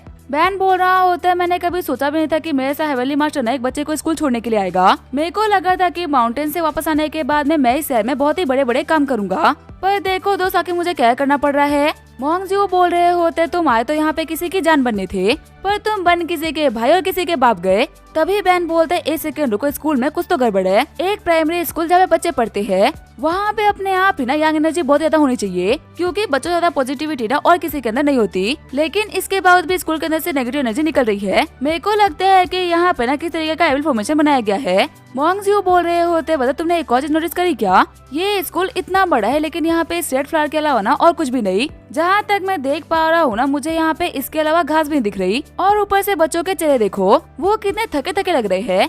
बैन बोल रहा होता है, याओ याओ के पास में जेड स्पीड बॉडी है, तो इसी वजह से जो फॉर्मेशन है ना वो उसको इफेक्ट नहीं कर पा रही। लेकिन अगर बाकी बच्चों की बात की जाए तो सारे के सारे नॉर्मल बच्चे हैं। एक फूल लेके चलते हैं और फिर देखते हैं कि आखिर ये फूल इन बच्चों के साथ में क्या कर रहे हैं। फिर गार्डन में आने के बाद में हमारा बैन उस फ्लावर को प्लान कर देता है। बैन बोल रहा होता है, देखते हैं कि अपने आसपास का सराउंडिंग पे इसका क्या असर पड़ता है। लेकिन बस थोड़ी ही देर के अंदर ही आसपास कितने भी पेड़ पौधे होते हैं वो सारे के सारे सूख जाते हैं। मोंगजियो बोल रहे होते, इसी वजह से ग्राउंड में ना इन फूलों के अलावा और कुछ भी नहीं था। बैन बोल रहा होता है, ये कोई नॉर्मल फ्लावर नहीं बल्कि लाइफ ईटिंग फ्लावर है। एक ऐसा एविल आर्टिफैक्ट जो कि लोगों से उनकी लाइफ को चुरा देता है। शॉकिंग बात तो ये है कि एक स्कूल के अंदर ना ये चीज प्लांटेड है। अगर एक दो होते तो हम समझ सकते थे कि ये किसी ने गलती से प्लान कर दिया, लेकिन अगर पूरा बगीचा ही से भरा हुआ है तो पक्का से दाल में कुछ तो काला है। 17 और जियो आज रात को हम ये सब कुछ इन्वेस्टिगेट करेंगे। आगे हम देखते हैं रात हो गई होती है और बैन और उसके दोस्त स्कूल के अंदर छुप के बैठे होते हैं। तभी 17 बोलती है, वो देखो कोई तो आ रहा है। एक सेकेंड रुको, वो तो स्कूल का प्रिंसिपल है ना? बैन बोलता है, हाँ उस बंदे का नाम है यान जिनटाओ, जो कि इस प्राइमरी स्कूल का प्रिंसिपल है। जब मैं यावा को छोड़ने के लिए आया था ना, तब मैंने इस बंदे को देखा था। मोंग बोल रहा होते, देख के तो लग रहा है कि यहाँ पे फॉर्मेशन सेट करने वाला और कोई नहीं बल्कि यही है, पर एक प्रिंसिपल होने के बावजूद आखिर इतना बुरा काम क्यों करेगा? वही फूल को तोड़ते हुए यान जिनटाओ बोल रहा होता है, सच में मैं एक जीनियस हूँ। मेरे कमाल के प्लान की वजह से ना ये फूल इतनी जल्दी बड़े हो पा रहे हैं। हमारे यांग फैमिली के जो पैट्रियर्क है ना, वो इसको एब्जॉर्ब करते हुए जल्दी ही मासल सेंट बन जाएंगे। और अगर एक बार ऐसा हो गया तो पूरी कंट्री में हमारे नाम का सिक्का चलेगा। बैन बोल रहा होता है, मुझे पर्सनली कभी भी ऐसा नहीं लगा था कि इस शहर में ऐसे भी लोग होंगे जो कि मार्शल ग्रैंड मास्टर से भी ऊपर होंगे। लगते है कि इन यांग फैमिली वालों में ना दम तो है। मोंगजियो बोल रहे होते हैं, देखो वो कमीना जा रहा है, हमें उसे हाथ से नहीं निकल देना चाहिए। बैन बोल रहा होता है, अभी उसका पीछा करने का सही टाइम नहीं। अगर हम उसके ऊपर अटैक कर भी देते तभी यांग फैमिली वाले हमारे ऊपर काउंटर अटैक करेंगे। और जितना उसके मुंह से पता चला है ना, पक्का से यांग फैमिली के अंदर एक मासल सेंट है। अगर उनके पास में और भी ऐसे मासल सेंट्स निकल गए ना, तो हम लोग के लिए बहुत ही बड़ी दिक्कत खड़ी हो जाएगी। 17 तुम चुपचाप जाओ, जाके यान जिनटाओ को फॉलो करो, अच्छे से देखो कि आखिर ये करता क्या और किन किन से मिलता है। ध्यान रखना, थोड़ी दूरी मेंटेन करना। अगर तुम पकड़े गई तो बहुत ही बड़ी दिक्कत खड़ी हो जाएगी। फिर जो हमारी 17 होती है वो प्रिंसिपल यांग के पीछे लग जाती है। वही हमारा बैन बोल रहा होता है, तब तक के लिए हमें इस जगह की एवरेज को खत्म कर देना चाहिए। वैसे भी लोगों की सेफ्टी हमारे लिए पहले आती है। जियो बोल रहा होता है, हाँ तुम बिल्कुल सही बोल रहे हो। फिर जो हमारा बैन होता है वो डिवाइन फायर का यूज करते हुए सारे के सारे फूलों को जलाना स्टार्ट कर देता है। लेकिन तब तक स्कूल के ऊपर लगी हुई प्रोटेक्टिव फॉर्मेशन एक्टिवेट हो जाती है और आसमान के अंदर काफी सारी तलवारें आ जाती है। जियो बोल रहा होता है, बता ध्यान से, हमारे ऊपर अटैक होने वाला है। फिर वक्त रहते हुए वो दोनों अटैक को डॉज कर लेते हैं। बैन बोल रहा होता है, यहाँ पे ना किलिंग फॉर्मेशन को सेटअप किया गया था। ये अटैक ना तब तक नहीं रुकने वाला था कि हम फॉर्मेशन के कोर को पूरी तरीके से डिस्ट्रॉय न कर दे। ब्रदर जियो, तुम एक फॉर्मेशन क्रिएट करो जिससे कि हम लोग सेफ हो सके। तब तक मैं इस फॉर्मेशन का कोड ढूंढता हूँ। तभी जो जियो होता है अपने पावर का यूज करते हुए बेर को सेट कर देता है। बैन बोल रहा होता है, कहना पड़ेगा तुम्हारे जो वेरियर्स होते हैं ना वो बहुत ही कमाल के होते हैं। जियो बोल रहा होता है, मेरी तारीफ करना बंद करो, फटाफट से अपना काम करो, क्योंकि मैं ज्यादा देर तक इस बेर को सस्टेन नहीं कर सकता। बैन बोलता है, बस एक सेकंड रुको। पूरी जगह को चेक करने के बाद में बैन बोल रहा होता है, ये जगह ना स्कूल बनने से पहले एक ग्रेवयार्ड था और काफी सारी बॉडीज अभी भी जमीन के अंदर दफन है। अभी तो ये सिर्फ और सिर्फ अटैक की शुरुआत है। जल्दी हमारे ऊपर स्केलेटन सोल्जर्स भी अटैक करेंगे। तभी जो स्केलेटन सोल्जर्स होते हैं वो जमीन के अंदर से बाहर आ जाते हैं। बैन बोल रहा होता है, शैतान का नाम लिया और शैतान हाजिर। अब तुम लोगों में से जो भी इन लोगों का लीडर है ना, वो फटाफट से आ गया और हम लोगों से पीटो। तभी एक स्केलेटन सोल्जर आगे बढ़ते हुए हमारे बैन के ऊपर अटैक करता है। अपने ग्रेट स्वॉर्ड को समन करते हुए बैन बोल रहा होता है, तुम ना बहुत ही किस्मत वाले हो कि मैं जैसे ग्रेट मास्टर से ना तुम्हें स्वॉर्ड फाइट करने का मौका मिल रहा है। लोगों की तो जिंदगी बीत जाती है, उन लोगों को ये मौका नहीं मिलता, तुम्हें तो मरने के बाद ही मौका मिल गया। ये बोलते हुए सिर्फ और सिर्फ कुछ ही अटैक के अंदर हमारा बैन उस स्केलेटन सोल्जर को खत्म कर देता है। ये देखने के बाद में बाकी सारे सोल्जर्स भी काफी डर गए होते हैं। बैन बोल रहा होता है, आखिर मरने के बाद में तुम्हें किस बात का डर है? फिर भी तुम लोग यहाँ से भागते हुए देखे मेरे को बहुत अच्छा लगा। फिर हमारा बैन फटाफट से आगे बढ़ते उन्हें भी खत्म करना स्टार्ट कर देता है। मोंगजियो बोल रहा होता है, इस कमीने को अपनी पावर का शो ऑफ करने में ना बड़ा ही मजा आता है, पर अगर सच कहूँ तो मुझे इसका ये तरीका ना बहुत ही पसंद है। वहीं बैन बोल रहा होता है, सारे स्केलेटन सोल्जर खत्म हो गए, तुम बेरियर को रोक सकते हो। जियो बोल रहा होता है, तुमने बहुत टाइम लगा दिया, बेरियर के चक्कर में मैं काफी थक चुका हूँ। बैन बोल रहा होता है, हमने आगे फॉर्मेशन को पूरी तरीके से डिस्ट्रॉय कर दिया है, तो फिर जिसने भी यहाँ पे इस फॉर्मेशन को कष्ट किया होगा ना, उसको हमारे प्रेजेंस के बारे में पता चल गया होगा। फटाफट से इस फ्लावर को डिस्ट्रॉय करते और यहाँ से निकलते हैं। अभी हम लोग काफी थके हुए हैं, इस पावर के साथ में दुश्मनों का सामना नहीं कर पाएंगे। और वैसे भी दुश्मन को तो हमारी पावर के बारे में पता है, लेकिन हमें उसकी पावर के बारे में कुछ भी नहीं पता। ये बोलते हुए दोनों दोस्त मिलकर फ्लास्क को उखाड़ना स्टार्ट कर देते हैं। सीन चेंज होता है, हम देखते हैं प्रिंसिपल यान को, जो कि बोल रहे होते हैं, क्या वो एंसेस्टर, आखिर आप इतने गुस्से में क्यों लग रहे हो? वही गुस्सा करते हुए एंसेस्टर बोल रहा होता है, कोई तो जो कि मेरे बगीचे में एंटर करा है, वो जो भी है ना, मैं उसको नहीं छोड़ने वाला। फिर वो फुल स्पीड से दौड़ते हुए स्कूल के पास में आ जाते हैं, लेकिन उनके आने तक हमारा बैन और मोंगजियो अपना काम करके निकल गए होते हैं। एंसेस्टर बोल रहे होते, आज से 30 साल पहले अपनी लाइफ फोर्स का यूज करते हुए मैंने इस बगीचे को क्रिएट किया था। इस फॉर्मेशन को क्रिएट करने के लिए मैंने अपना बहुत कुछ गवाया है, और यही रीजन है कि अब मैं 30 सालों के अंदर एक मार्शल सेंट बनने वाला हूँ। लेकिन मेरे ब्रेक थ्रू करने से पहले किसी कमीने ने इसको पूरी तरीके से डिस्ट्रॉय कर दिया। तुम बस मेरा वेट करो, तुम जो कोई भी हो ना, मेरे हाथों से नहीं बचने वाले। मोंगजियो बोल रहा होता है, ये बंदा ना बहुत ही पावरफुल लग रहा है, लगातार 30 सालों तक लाइफ फोर्स अब्सॉर्ब करने की वजह से काफी ज्यादा पावरफुल बन चुका है। अभी तो हम दोनों साथ मिलकर भी ना ब्रदर्स को हरा नहीं सकते। बैन बोल रहा होता है, वैसे अगर सच को तो मुझे इसका कोई भी डर नहीं। हाँ, ये बात सच है कि मैं अभी इसको हरा नहीं सकता, लेकिन सिर्फ और सिर्फ 7 दिन के अंदर मैं यांग फैमिली के एंसेस्टर से मिलूंगा, और वो दिन इस एंसेस्टर के लिए ना यादगार होगा। मोंगजियो बोल रहे होते, तुम बोलने से पहले कभी अपने दिमाग का यूज करते हो या फिर कुछ भी ऐसे ही बोल देते हो? जिस बंदे को तुम हराने की बात करे हो ना, वो बंदा तब एक मास्टर ग्रैंड मास्टर था जब तुम पैदा भी नहीं हुए थे। बैन बोल रहा होता है, मेरे पास मेरा एक बहुत ही कमाल का प्लान है, 7 दिन के अंदर मैं इसी बंदे को अपने घुटनों पे लेके आऊंगा, और ये चीज तुम मेरे साथ में विटनेस करोगे। आगे हमें पूरे 7 दिन बाद का सीन दिखाया जाता है। बैन बोल रहा होता है, मैंने स्नेक डीमन को ना 7 पिल के अंदर डिवाइड कर दिया था, और मैं लगातार 7 दिन से ना एक पिल को एब्जॉर्ब किए जा रहा हूँ। वो जो स्नेक डीमन था ना, वो कई 100 सालों से कल्टीवेट करा था, इसी वजह से उसके पास में बहुत ज्यादा एनर्जी थी। मैंने उसके एनर्जी का यूज करते हुए अपनी बॉडी के अंदर एक फॉर्मेशन क्रिएट कर दिया है, जिसकी वजह से मैं इतना कॉन्फिडेंट हूँ कि मैं यान फैमिली के पेट्रिया का भी सामना कर सकता हूँ। देखते हैं कि आज की फाइट के अंदर मैं जीतता हूँ या फिर वो यांग फैमिली का एंसेस्टर। सीन चेंज होता है, मैं यांग फैमिली के ट्रेनिंग ग्राउंड का सीन दिखाया जाता है। प्रिंसिपल यांग जिंटाओ बोल रहे होते, कोई नहीं रुकेगा, सभी ट्रेनिंग करते रहो, अगर तुम अपने लिमिट्स को पुश नहीं करोगे तो कभी भी पावरफुल नहीं बन पाओगे। तभी गेट तोड़ते हुए हमारा बैन एंटर कर जाता है। बैन बोल रहा होता है, तुम लोगों ने दरवाजा बहुत ही लो क्वालिटी का लगाया था, मैं खोलने के आया ये तो टूट ही गया। लगता है कि यांग फैमिली के पेट्रिया की तरह नई चीजें काफी पुरानी हो चुकी है। तभी यांग जिंटाओ बोल रहे होते, डिसाइपल्स आगे बढ़ो, इस कमीने को सबक सिखाओ। हमारा बैन बोलता है, बच्चों के मुंह लगू, इतने मेरे बुरे दिन नहीं आए। ये बोलते हुए सिर्फ अपने हाथ के इशारे से उन सभी को पैलेस कर देता है। शॉक्ड होते हुए यांग फैमिली के बंदे बोल रहे होते, आखिर यहाँ पे हुआ क्या? हम लोग चाह के बिना अपनी बॉडी को मूव नहीं कर पा रहे।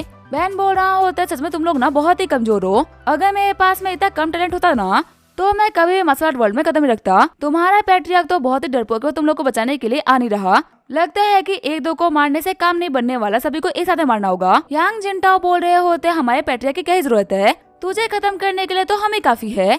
वही सीन चेंज होता है, हम देखते हैं यान जिंटाओ को, जो कि ब्रेक थ्रू करने के लिए लोगों की लाइफ फोर्स को खींच रहा होता है। जिंटाओ बोल रहा होता है, इतने कम लोगों को मार के मुझे कुछ भी नहीं मिलने वाला, मुझे इस महीने के अंदर 30 लोगों की और लाइफ फोर्स चाहिए होगी, तब जाके मैं मार्शल सेंट लेवल से ब्रेक थ्रू कर पाऊंगा। आगे जब एंसेस्टर घर आता है तो अपने घर के हालात देखे काफी शॉक हो जाता है। एंसेस्टर बोल रहा होता है, आखिर किसमें इतनी हिम्मत है जिसने कि मेरे घर की हालत ये कर दी। बैन बोल रहा होता है, मेरे को भी देखना है कि आखिर कौन वो घटिया इंसान है जिसने पावरफुल बनने के लिए स्कूल जैसे इस जगह का यूज करा। बुरे लोग जो कि डंगे की चोट पे बुरा काम करते हैं, मैं एक बार के लिए उनको छोड़ भी सकता हूँ, लेकिन वो लोग जो कि अच्छाई के आड़ में बुरे काम करते हैं ना, उनको तो मैं बिल्कुल नहीं छोड़ने वाला। अगर तुम जैसे इंसान रहेंगे ना तो इंसानियत के ऊपर कोई भरोसा ही नहीं करेगा। एंसेस्टर बोल रहे होते, आखिर तू कौन है? तूने मेरे पूरे के पूरे बगीचे को डिस्ट्रॉय कर दिया और मेरे घर के बच्चों को इतना इंजर्ड कर दिया, मैं तेरे को तो बिल्कुल नहीं छोड़ने वाला। बैन बोल रहा होता है, तुझे अपने बच्चों से इतना फर्क पड़ रहा है और तूने लोगों के बच्चों के बारे में तो बिल्कुल भी नहीं सोचा। तेरा ये घटिया औरा दिखा रहा है कि तू अभी बिना किसी को खत्म करके आ रहा है। कल्टीवेशन के रास्ते में तेरे पास में टैलेंट तो था नहीं, तो जितने भी घटिया रास्ते हैं ना, तूने उन सारे घटिया रास्तों का यूज कर लिया। आज मैं तुझे यहाँ पे हरा के बताऊंगा कि आखिर रियल टैलेंट में और तुझसे घटिया इंसान में ना क्या अंतर होता है। एंसेस्टर बोल रहा होता है, लड़के तू दिखने में ना बहुत टैलेंटेड लग रहा है, पर अफसोस की बात तो ये है कि तू दिमाग से ना बहुत ही कच्चा है। अगर तू समझदार होता ना तो तू कभी भी इतनी कम कल्टीवेशन के साथ में मेरे सामने नहीं आता। तभी हमारा बहन अटैक करने के लिए अपने और ड्रैगन को आगे भेज देता है, जो कि एंसेस्टर के स्केलेटन्स को बहुत इजीली डिस्ट्रॉय कर पा रहा होता है। एंसेस्टर बोल रहा होता है, तो फिर ये है तेरा ट्रम्प कार्ड। फिर वो अपने स्केलेटन हैंड के साथ में ड्रैगन को पकड़ लेता है। एंसेस्टर बोल रहा होता है, तेरा जो ये ड्रैगन है ना तो बहुत ही कमजोर निकला, जा जाके 100 साल और कल्टीवेट करके आ, तब जाके शायद तू मेरे सामने खड़ा हो पाएगा। तभी जो व्हाइट टाइगर होता है वो अटैक करने के लिए आगे बढ़ जाता है। एंसेस्टर बोल रहा होता है, तो फिर तेरे पास में एक नहीं बल्कि 2 कीड़े हैं, जब तक कि वो व्हाइट टाइगर से फाइट करते और ड्रैगन अपने आप को फ्री करवा देता है। एंसेस्टर बोल रहे होते, अब मुझे गुस्सा आ रहा है, एक से लड़ो तो दूसरा सामने आ जाता है, अब मैं यहाँ पे तुम दोनों को ना एक साथ में खत्म करूंगा। ये बोलते हुए एक ब्लास्ट करते हुए दोनों को ही काफी तक घायल कर देते हैं। बैन बोल रहा होता है, कहना पड़ेगा तुम्हारा जो किलिंग इंटेंट है ना वो बहुत ही कमाल का है, लोगों के दर्द करना तुमने बहुत ही खतरनाक यूज किया है। एंसेस्टर बोल रहे होते, मैं तुम्हें पहले हल्के में ले रहा था, लेकिन इतनी कम एज में व्हाइट टाइगर और ड्रैगन को समन करने वाला कोई आम इंसान तो नहीं हो सकता। अगर तुम्हारी फैमिली का कोई एल्डर यहाँ पे आया होता ना तो शायद से मैं उसके सामने 2 मिनट भी टिक नहीं पाता, लेकिन तुम जैसे बच्चे ने यहाँ पे अकेले आके बहुत ही बड़ी गलती कर दी। अब मैं अपने स्केलेटन फिश टेक्निक का यूज करते हुए तुम्हें खत्म करूंगा और तुम्हारी एनर्जी का यूज करते हुए ब्रेक थ्रू करूंगा। ये बोलते हुए हमारे बैन के ऊपर अटैक करने के लिए आगे बढ़ जाता है। बैन बोल रहा होता है, अब मैं पीछे नहीं हट सकता। ये बोलते हुए बेब बनाने का ट्राई करता है, लेकिन तभी एंसेस्टर के अटैक की वजह से वो काफी तक घायल हो जाता है। एंसेस्टर बोल रहा होता है, आधे फाइट से तो भाग नहीं सकता। तभी हमारा बैन अपने की को ब्लेड में ट्रांसफॉर्म करते हुए अटैक करता है। अटैक से बचते हुए एंसेस्टर बोल रहा होता है, मैं बहुत ही केयरलेस हो गया था, अगर मैंने वक्त रहते हुए ध्यान नहीं दिया होता ना तो अभी तक ये लड़का मेरी बॉडी से मेरे सर को अलग कर चुका होता। बैन बोल रहा होता है, और ड्रैगन व्हाइट टाइगर आगे बढ़ो, हम हेवनली मास्टर्स की फैमिली से आते हैं, हम ऐसे घटिया इंसान से हार नहीं सकते। शॉक्ड होते हुए एंसेस्टर बोल रहा होता है, क्या इसने फिर से इन लोगों को समन कर लिया? आखिर इस बच्चे के पास में कितनी एनर्जी जो कि लगातार इन सभी को समन कर पा रहा है। तभी और ड्रैगन और व्हाइट टाइगर अटैक करते हुए आगे बढ़ जाते हैं और बैन भी अपने मिस्टिक स्वॉर्ड को एंसेस्टर की बॉडी के अंदर घुसा देता है। एंसेस्टर बोल रहे होते हैं, मुझे बिलीव नहीं हो रहा कि मैं एक बच्चे के हाथों हार गया। बैन बोल रहा होता है, तुम्हें हराने के लिए मुझे अपनी पूरी पावर का यूज करना पड़ा है, तुम्हें इस चीज के ऊपर प्राउड फील करना चाहिए। तभी जो एंसेस्टर होता है वो खत्म हो जाता है। बैन बोल रहा होता है, चलो देखते हैं कि आखिर इस बूढ़े को मारने में मेरे को क्या प्रॉफिट हुआ है। आमतौर पर जैसे बूढ़े लोग होते हैं ना उनके पास में बहुत ही कमाल की चीजें मिलती है। चेक करने के बाद में उसको एंसेस्टर के पास से एक टोकन मिलता है। बैन सोच रहा होता है किसी हिडन सेट का सिंबल लग रहा है, लगता है कि ये एंसेस्टर ना किसी हिडन सेट से जुड़ा हुआ था। मेरे को लगा ही था कि आखिर इस तरह किसी फैमिली के पास में इतनी खतरनाक स्ट्रेंथ कैसे हो सकती है। यहाँ पे चीजें इतनी भी सिंपल रीति की दिख रही थी। आगे हमें कुछ दिनों बाद का सीन दिखाया जाता है। ग्रैंड मास्टर जुई बोल रहे होते हैं, थर्ड ब्रदर इसी शहर का लड़का है बैन जीरो, जिसने कि हमारे फैमिली मेंबर्स को मारा है। अगर हम लोगों ने अपना रिवेंज नहीं लिया ना तो ये मार्शल वर्ल्ड हम लोग को बहुत ही हल्के मिलेगा। थर्ड ब्रदर बोल रहा होता है, ब्रदर यहाँ पे हमारे डायलॉगबाजी सुनने के लिए ना कोई भी नहीं है, तो फिर आके आप इतनी डायलॉगबाजी क्यों कर रहे हो? चुपचाप से अपना काम करते हुए चलते हैं। आगे ये दोनों भाई जियांग भाई के मार्शल अलायंस में आगे होते हैं। अंदर हम देखते हैं प्रेसिडेंट जियाओ चुन को, जो कि सारे बच्चों को ट्रेनिंग दे रहे होते हैं। तभी एक बंदा बोलता है, मास्टर यहाँ पे कोई तो आया है। आप दोनों सीनियर्स को हेलो, आप दोनों दिखने में ना काफी स्ट्रॉन्ग लग रहे हो, आप लोग यहाँ पे सिर्फ और सिर्फ 1 सेकंड रुकिए, मैं अभी मास्टर को बुला के लेके आता हूँ। लेकिन तभी जो थर्ड ब्रदर होता है उस बंदे को खत्म कर देता है। मास्टर जियाचुन बोल रहे होते हैं, आखिर कौन हो तुम लोग और तुम्हारी हिम्मत कैसे हो हमारे घर में घुस के हमारे बच्चों को मारने की? थर्ड ब्रदर बोल रहा होता है, कहना पड़ेगा तुम लोगों में हिम्मत तो है, मेरी पावर देखने के बावजूद भी इतना बढ़ के बोल रहे हो। पर मैं तुम्हें एक बात बता दूं, तुम्हारी हैसियत हमारे सामने एक कीड़े से बढ़ के और कुछ भी नहीं। ये सुनने के बाद में जो मास्टर जियाचुन उनके बच्चे होते हैं वो अटैक करने के लिए आगे बढ़ जाते हैं। सीन चेंज होता है, हम देखते हैं बैन को जो कि आराम से बैठ के गेम खेल रहा होता है। वही मोंगजियो बोल रहे होते हैं, ब्रदर बैन ये देखो हमारे शहर में क्या हो रहा है, किसी ने दिन दहाड़े पूरी की पूरी मसलाइन खत्म कर दी। दीवार के ऊपर जुई फैमिली वालों ने लिखा होता है कि बैन अपने लफड़े के चक्कर में ना कितने मासूम लोग मारे गए, इस सब का ब्लेम ना तेरे ऊपर जाता है। चिढ़ते हुए बैन बोल रहा होता है, इन लोगों ने ना ये बहुत ही गलत करा। आगे वो लोग जुई फैमिली वालों को ढूंढने के लिए निकल गए होते हैं। बैन बोल रहा होता है, ब्रदर मॉन्क आखिर तुम इतने धीरे धीरे क्यों कर रहे हो, फटाफट से गाड़ी चलाओ ना। मॉन्क बोल रहा होता है, रास्ते में भीड़ काफी ज्यादा है, हम ज्यादा जल्दी नहीं कर सकते। वहीं दूसरी तरफ हम देखते हैं मसला इसके अंदर काफी सारे बच्चे मारे गए होते हैं और मास्टर जियाजुन अभी भी फाइट कर रहे होते हैं, लेकिन बहुत ट्राई करने के बावजूद भी वो अपने बच्चों को बचा नहीं पाते। थर्ड ब्रदर बोल रहा होता है, सच में यहाँ पे कीड़ों को मसलने में कितना मजा आ रहा है, अब से मैं हर शहर में जाकर ना तुम्हें कीड़ों को मसला करूंगा। जियाचुन बोल रहे होते, तुम नहीं बचने वाले, अगर मैंने तुम लोगों को खत्म नहीं किया ना तो मेरे बच्चों की सोच को पीस नहीं मिलेगा। तभी वहाँ पे आते हुए बैन बोल रहा होता है, तुमने बहुत ही अच्छा काम किया है, आगे मैं संभालूंगा। जियाचुन बोल रहे होते, पर आखिर आप हो कौन? बैन बोल रहा होता है मेरा नाम है बैन जीरो, नाम में जीरो है लेकिन काम सारे हीरो वाले करता हूँ। टेंशन मतलब मेरे यहाँ पे आने के बाद में कुछ भी गड़बड़ नहीं होगी। थर्ड ब्रदर बोल रहा होता है तो फाइनली तुम यहाँ पे आ ही गए ना। बैन बोल रहा होता है तुम लोग ना ग्रेट फैमिलीज कहलाने के लायक नहीं। सबसे पहले जो चीज ऑक्शन में बिक रही थी उसके लिए तुम्हारे घर के लोगों ने मेरी वाइफ को किडनैप करा। अगर तुम्हें वो चीज इतनी पसंद थी तो फिर ऑक्शन में खरीद लेते। और आज यहाँ पे तुम्हें मुझसे रिवेंज लेना था और तुम यहाँ पे फालतू लोगों को मार रहे हो। अगर मैंने जुई फैमिली को पूरी तरीके से डिस्ट्रॉय नहीं कर दिया ना तो मैं भी ग्रेट फैमिली से बिलोंग नहीं करता। थर्ड ब्रदर बोल रहा होता है तुम्हारे लिए ही मैंने अपने मून ब्लेड को छुपा के रखा था, अब इसके साथ मैं फाइनली तुम्हें मार सकता हूँ। ये बोल तो हमारे बहन के ऊपर काफी सारे अटैक कर देता है।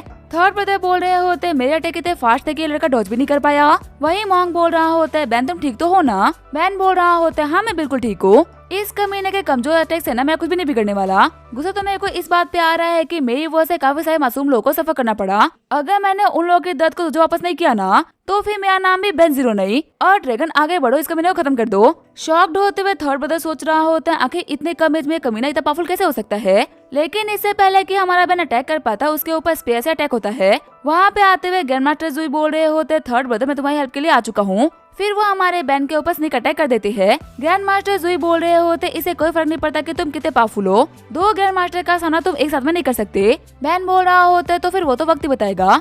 ये बोलते अपने मिस्टिक स्वॉर्ड से थर्ड ब्रदर के ऊपर अटैक कर देता है, लेकिन तभी साइड से ग्रैंड मास्टर जुई भी उसके ऊपर अटैक कर देते हैं। बैन बोल रहा होता है सच में एक साथ में दोनों से फाइट करना बहुत ही मुश्किल है। जब तक कि बैन एक से फाइट कर रहा होता है तब तक थर्ड ब्रदर आगे बढ़ते उसकी बॉडी के ऊपर काफी खतरनाक अटैक कर देते हैं, जिसकी वजह से हमारा बैन वही मारा जाता है। थर्ड ब्रदर बोल रहे होते मेरे को बिलीव नहीं हो रहा कि हमारी फैमिली के दो लोगों को ना इस बंदे ने मार डाला। सच कहूँ तो ये इस कंट्री का ना यंगेस्ट ग्रैंड मास्टर था, लेकिन अब कभी किसी को पता चलेगा कि हिस्ट्री में ऐसा भी कोई ग्रैंड मास्टर था जो कि इतनी कम एज में इतना पावरफुल बन गया था।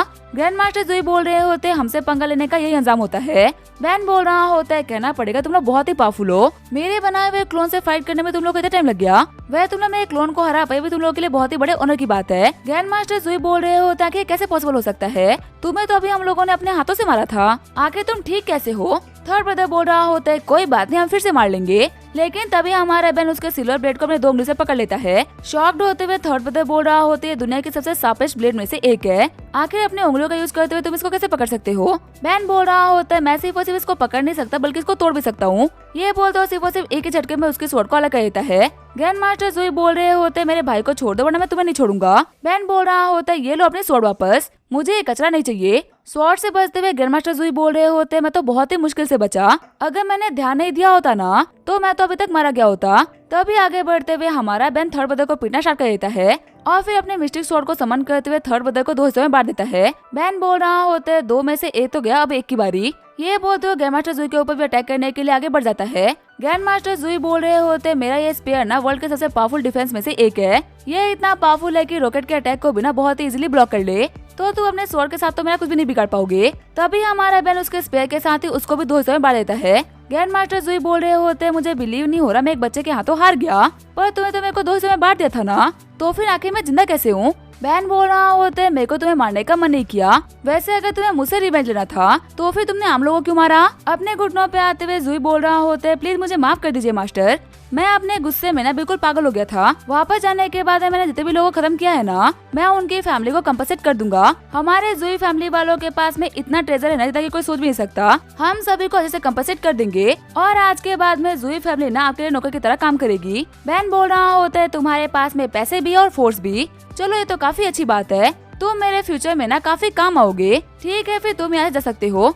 ग्रैंड मास्टर जुई बोल रहा होता है आपका बहुत बहुत शुक्रिया मास्टर, आपके इस फेवर को ना मैं कभी नहीं भूलूंगा। साथ ही वो सोच रहा होता है कमीने कही कि तूने आज मेरे भाई को खत्म किया है, वापस जाने के बाद मैं जुई फैमिली के पावर से मैं ऐसे फोर्स क्रिएट करूंगा जो कि तुझे बिल्कुल भी नहीं छोड़ेंगे। लेकिन तभी हमारा बैन अपने ब्लेड को जुई की बॉडी के ऊपर कर देता है। जुई बोल रहा होता है आपने तो कहा था कि आप मेरे को छोड़ दोगे, तो फिर आखिर आपने मुझे क्यों मारा।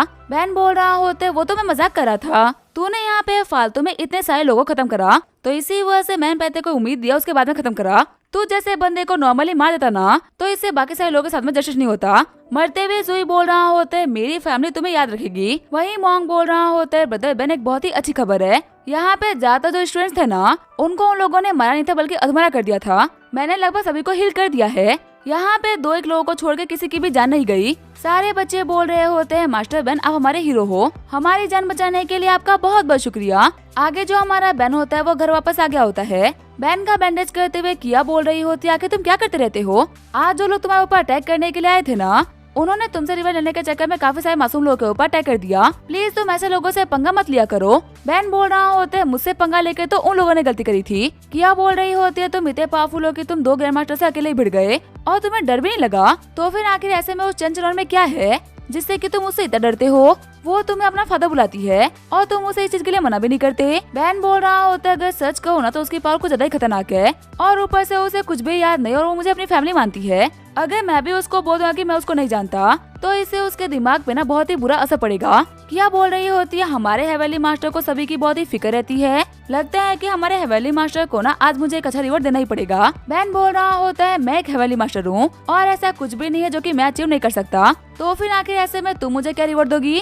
क्या बोल रही होती है, वो तुम्हें जल्दी पता चल जाएगा। अब इसका क्या होगा हम देखेंगे नेक्स्ट एपिसोड में। तब तक के लिए वीडियो देखने के लिए थैंक यू।